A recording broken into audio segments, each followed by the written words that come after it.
Enzo Recto, kalaban ang katiwalian at kasinungalingan, kakampi sa katotohanan at kabutihan. So ngayon, pag-usapan natin ito. Ang lumilitaw dito, nare-realize ko mga kabunyog, malinaw na ngayon, bakit isinaba yung issue ng mga mali-malitang pera ng ex-Marines na diniliver daw. Bakit lumalabas doon na diniliberan yung mga members ng Justice Committee? Si Luestro,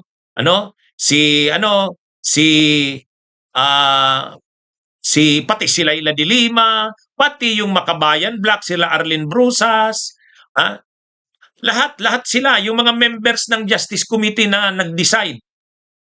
Sila yung mga binanggit ng mga ex-Marines. Bakit sumasabay ito? Lumilitaw mga kabunyog, gagamitin nila kapag nag-file sila ng petition for certiorari sa Korte Suprema, ki-questionin yung jurisdiction ng House of Representatives. Ang isa sa gagamitin nilang rason, grave abuse of discretion. Nag-decide yung mga kongresista na yan na members of Justice Committee, yung 54 na yan, nag-decide sila, hindi naman dahil kinonsider talaga nila yung mga ebidensya. Hindi. Bayad sila. Sinuhulan sila ng mali-malitang pera. Ang patunay niyan ay yung mga ex-Marines na nag-expose niyan. So, ibig sabihin mga kabunyog, nakikita nyo yung style, Kaya pala, ngayon natin mauunawaan bakit pinipilit nila na magpatawag ang Senado, ang Blue Ribbon Committee ng investigasyon noong mga mali-malitang pera. Bakit nila gusto na imbestigahan ng ombudsman? Bakit gusto nila na imbestigahan ng House yung mga mali-malitang pera umano na yon? Yung 18 ex-Marines. Kasi kapag naimbestigahan ng Senado at naimbestigahan ng Kamara, yung minutes nun, gagamitin nila sa depensa nila sa Senado. At gagamitin din nila sa pag-question sa Korte Suprema. Gagamitin nila. Ki-questionin nila yung desisyon ng yung Justice Committee. Papalabasin nila, bayad yang mga yan. Binigyan ng pera yan, yang sila Layla de Lima, sila Beatrix Listro, sila Ridon, binigyan niya ng pera, sila Abante. Sino ang patunay na binigyan niya ng pera? Yung mga ex-Marines. Mali-malitang pera. Ngayon, ibig sabihin, yung bumoto dyan na 54, isa lang yung kumontra, bayad yung mga yan. Yan ngayon ang sasabihin nilang grave abuse of discretion. So, ibig sabihin, hindi naman talaga yan tama na proseso kasi bayad ang mga members ng Justice Committee. So, mga kabunyog, makikita nyo, kaya pala sinasabay nila sa impeachment ni Sara ngayon itong tungkol sa mga ex-Marines na ito na nagsasabing ang impeachment na yan ay bayad. Kasi yung mga members na yan ng Justice Committee, lalo na sila Layla de Lima, sila Arlene Brosas, Franz Castro, pati yan si Beatrix Listro, binigyan daw yan itong mga ex-Marines ng mali-malitang pera.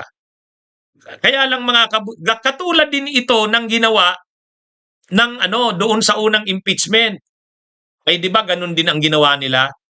Wala daw due process si Sara kasi yung mga kongresista daw parang nagmaniubra, usap-usapan ng mga kongresista, kaya yung due process sa impeachment hindi na sinunod.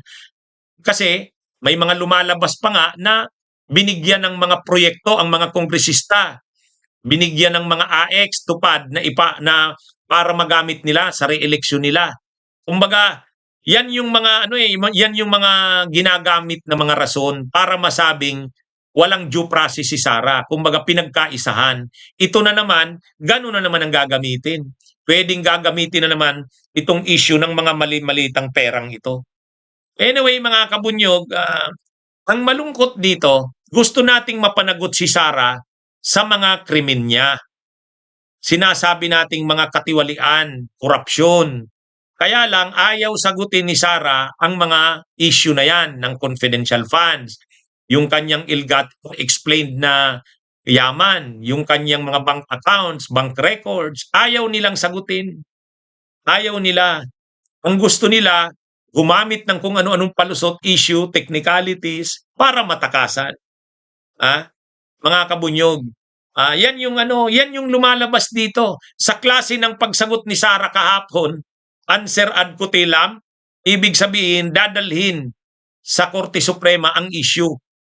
Lalaban sila hanggang sa Senado, pero magpapail sila ng petisyon sa Korte Suprema. At ang issue, gagamitin na namang rason, grave abuse of discretion na naman daw. Mga kabunyog. Yan yung malungkot dito. Dapat sana sinasagot na ito eh. Kaya malungkot. Parang katulad din kay Duterte doon sa ICC. Sa ICC, hindi naman sinagot ni Kaufman yung wala naman siyang mga ebidensya eh. Wala. Wala naman siyang mga testigo niya. Dito gano'n na naman. Pero, mga kabunyog, sa tingin naman natin, hindi nalulusot ito sa Korte Suprema. Masyadong garapal na ang Korte Suprema kapag pinatay na naman nila ang impeachment. Dahil lang sa mga rason na yan, maleta. Papaniwalaan ba yan ng Korte Suprema kung gagamitin yung issue ng maleta na yan? Masyado naman na yan ng Korte Suprema. Kumbaga, ang pinag-uusapan dito, accountability of public officers, tulad ni Sara, pagpapanagot. Tapos, ang gagawin ng kampo ni Sara, hindi sasagutin yung mga grounds or mga issue. Gagamiting issue, bayad yung mga kongresista na yan, lalo na yung Justice Committee. May patunay yan na binayaran niya ng mali-malitang pera, milyon-milyon. Tapos i-attach yung mga ng mga ex-marines, yung sinumpaang salaysay, para sabihin na nag-deliver daw ng pera dyan.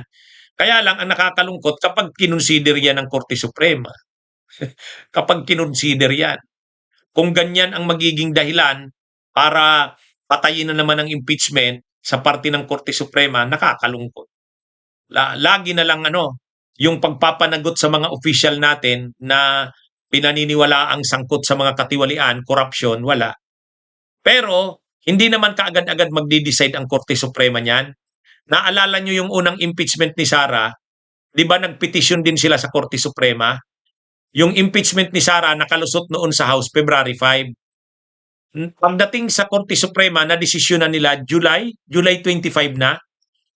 Ang problema kasi noon kay Cheese, hindi kaagad nagpa-hearing kasi hindi nag-proceed forthwith. Kaya umabot na sa punto, naglabas na ng desisyon ng Korte Suprema, diniklarang unconstitutional.